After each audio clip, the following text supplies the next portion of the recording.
Good evening and welcome to the final part of our interview with one of the leading international scholars in the fields of anthropology and Egyptology, Dr. Cheikh Anta Diop. Dr. Diop, a nuclear physicist, is director of the Radiocarbon Laboratory at the University of Dakar in Senegal. In this segment, Dr. Diop discusses a scheme designed to, well, let's take a look. This is a picture of the Piltdown Man, and it is to demonstrate to you the lengths to which certain anthropologists have gone to establish their theories.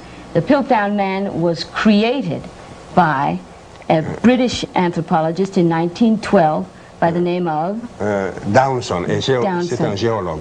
A geologist, I'm sorry. He was a geologist, Mr. Downson. Il a fabriqué de toutes pièces ce fossile qui est faux. He fabricated by piece this fake fossil. Il l'a enfoui dans les sables du Sussex en Angleterre. He dug in the dirt in Sussex in England. Yeah. Vous voyez bien, regardez bien, vous verrez qu'il a le front haut comme un homme moderne. Il est comme nous, il a les yeux et un grand front. Like modern man, he has eyes and he has the forehead as modern man does. Mais vous voyez, regardez sa mâchoire. Sa mâchoire est une mâchoire de singe, d'orang-outan, avec les deux canines. Regardez les deux canines, c'est une mâchoire de singe. You can see that his mandible, I think it's called, yes, is that of a monkey. Yes. And his canines, yes, are that of a monkey. C'est en 1900, et justement, cet homme, ce spécimen, qui est un faux, avait donné naissance, dans le domaine de l'anthropologie physique, à la théorie des pré-sapiens. C'était pour démontrer que l'Homo sapiens est né en Angleterre. From this fabrication grew a theory called the pre-sapien theory, which was manufactured to establish that this man was the predecessor of modern man. Yeah, et que donc l'homme est né en Europe. And that, in fact, man had his origins or was born in Europe. Et particulièrement en Angleterre. And especially in England. Et vous avez ici des défenseurs, je ne sais pas si je peux les citer, mais il y a des anthropologues américains qui ont épousé cette thèse-là et nous savons aujourd'hui qu'elle est fausse. And there are American anthropologists who took this theory as their own and defended it, and we know today that it is false. En France aussi, il y a eu des anthropologues qui l'ont défendue et nous savons qu'elle est fausse aujourd'hui. And in France also there were anthropologists who defended the theory, and of course we now know it was false. Et comment a-t-on su qu'elle est fausse? C'est parce qu'il y a un autre savant anglais de bonne foi, cette fois-ci, qui l'a analysé et qui a démontré sa fausseté.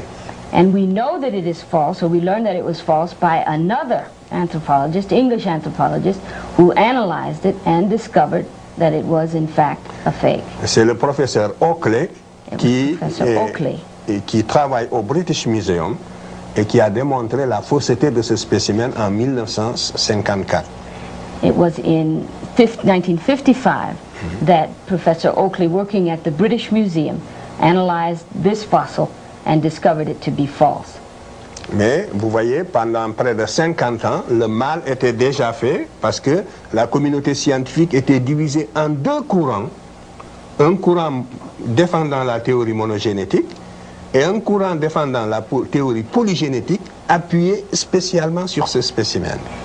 But the bad had already been done. For 50 years, this was the theory that created the clash between the polycentric and the monocentric theories. Donc nous voyons quand même qu'il y a des savants de bonne foi et leur action compense justement celle des autres. Et quand nous les rencontrons aussi, il nous faut les saluer au passage. C'est le cas du savant Oakley dont je viens de vous parler.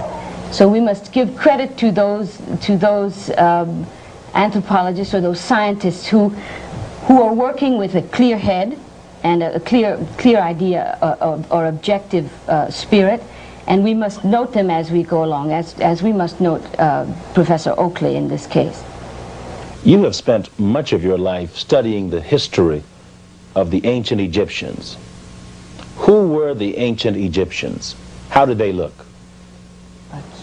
Voilà, les Égyptiens anciens ressemblaient à cette tête que vous voyez. Voici le premier roi de la terre. Here you have the first king of the earth, the very first. And the Egyptians, the ancient Egyptians, looked like this man. Cet homme a des traits, si vous voulez, plus, comme nous disons, vous m'aviez dit tout à l'heure de ne pas employer un terme, mais sur le plan scientifique, c'est un terme consacré. En tout cas, il a des traits de la race noire plus marqués que celles de presque tous ceux qui sont ici dans cette salle. You can see that he has those traits that are associated with the black feature. Those features associated with the black race, which are even more pronounced than many of the people here. It was this man who unified the Nile Valley from Upper to Lower Egypt, and this was 3,300 years before Jesus Christ. Yes. Je passe donc, ce que je vais dire avant de passer au suivant, c'est que vous allez le voir donc déjà d'après ses traits et les traits aussi des pharaons qui vont suivre. You can see by his features and those of the pharaohs and kings that will follow it, que les anciens Égyptiens n'étaient pas des blancs qui seraient devenus progressivement noirs et en perdant leurs traits. You can see that they were not a people that started as whites and became progressively more black. Mais qu'au départ, c'était des noirs authentiques qui, à la basse époque, vont se métisser avec des blancs. They were instead a black people, an authentic black people, but which never ceased to be blacks. Donc, attendez, je dis en un mot. Donc, vous voyez que les anciens Égyptiens étaient des noirs comme tous les autres naturels de l'Afrique, c'est tout.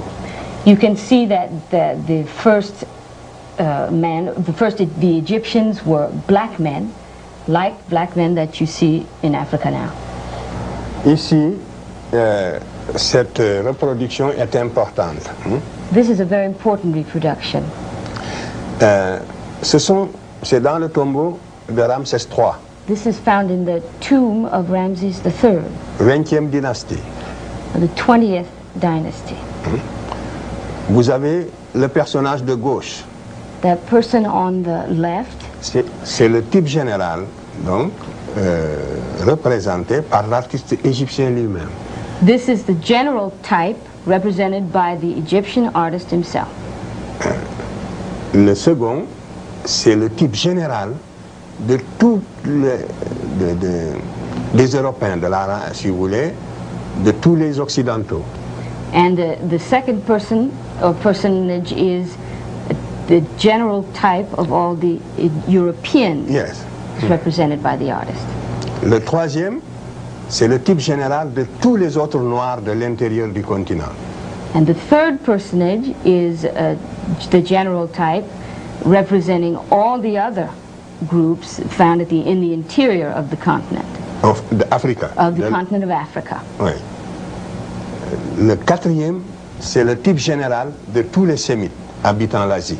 The fourth personage is the general type of all of the Semites living in that area of Asia.